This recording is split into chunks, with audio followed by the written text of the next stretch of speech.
En este tutorial vamos a ver el funcionamiento de las líneas base periódicas. Para ello, debemos ir al módulo de proyectos y a la sección líneas base, donde vamos a poder administrar las líneas base. Hay dos tipos de líneas base, las líneas base periódicas y las líneas base funcionales. Las líneas base periódicas son aquellas que repiten un periodo de tiempo indefinidamente. Vamos a ver un ejemplo de línea base periódica, cómo se comporta, y vamos a entender muy fácilmente el concepto de línea base periódica. Como veis aquí, esta es una línea base periódica y en este caso está repitiendo los valores de una semana en el tiempo. Como veis, tiene un valor para el lunes, para el martes, para el miércoles, para el jueves, viernes, sábado y domingo, y los vuelve a repetir una y otra vez en el modelo para crear los valores de la línea base. Vamos a ver qué parámetros tiene una línea base periódica. Para ello, en la tabla de líneas base, podemos ver una de tipo periódico y vemos que, como toda línea base, tiene un nombre y tiene un sensor y un campo sobre el cual se crea la línea base. Elegimos el tipo de línea base periódica y podemos elegir el intervalo de valores. El intervalo de valores puede ser hora o puede ser día. Esto significa que si elegimos intervalo de valores hora, la línea base va a crear un valor por cada hora del periodo que se repite. Y si elegimos intervalo de valores día, va a crear un valor para cada uno de los días del periodo que se repite. El periodo que se repite puede ser una semana, si elegimos periodicidad de valores semanal, o puede ser diaria. Es decir, se va a repetir solamente un día de forma indefinida.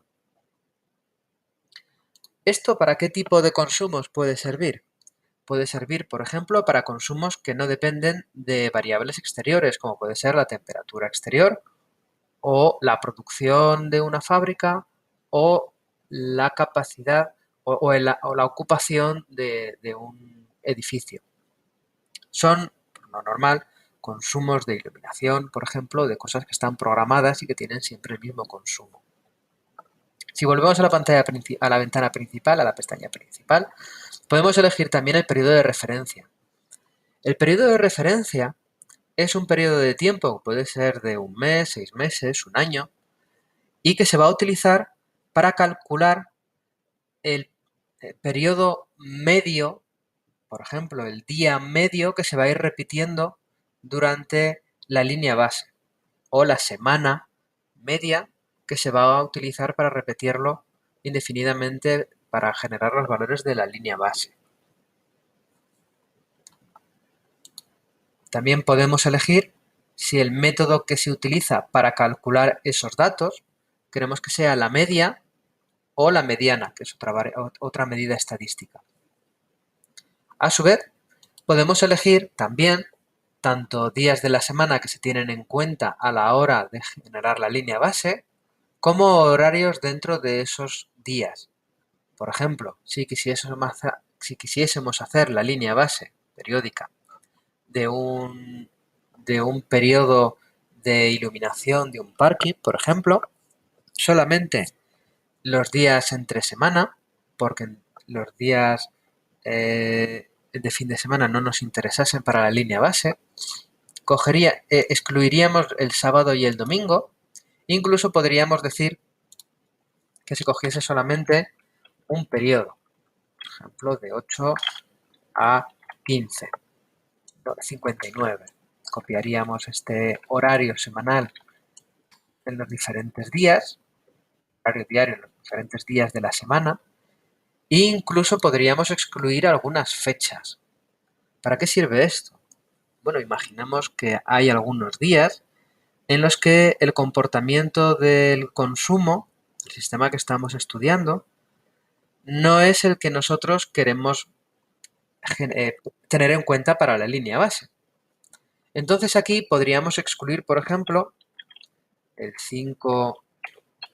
1 del 5 del 2017, por ejemplo, es el 1 de mayo, porque a lo mejor ese día no tiene ese comportamiento y nos va a distorsionar el modelo. Va a añadir un error que no es necesario y que podemos excluir aquí. Como hemos visto antes, una vez creada o modificada la línea base, podemos ir a la pestaña de simulación y ver cómo se comporta la línea base comparada con los consumos reales. La línea base es la línea azul, que podemos ver cómo va evolucionando en el tiempo, como hemos visto antes, de forma repetitiva. La banda más clara es el error del modelo. El error del modelo lo calcula el propio sistema, según las definiciones de las normas EVO y la 50001. Y la línea roja son los consumos reales, para poder compararlo con los valores que genera el sistema con la línea base. A su vez, más abajo tenemos gráficas de las diferencias entre la línea base y el consumo real. Como vemos aquí, cuanto más apartadas de la línea de puntos, más error hay entre uno y otro, más diferencias hay entre el modelo generado por la línea base y los consumos reales. Y más abajo tenemos una gráfica de las diferencias acumuladas entre el modelo y los consumos reales. Para terminar, debajo de las gráficas tenemos una tabla con el error del modelo de la línea base. Este error es la raíz cuadrada de la suma de las diferencias al cuadrado. Está definido según, como hemos dicho, las normas EVO o la 50001. En posteriores vídeos veremos también el tratamiento de las líneas base funcionales y la introducción o la definición de excepciones en líneas base para poder afinar mejor los modelos de predicción de los proyectos de medida y verificación.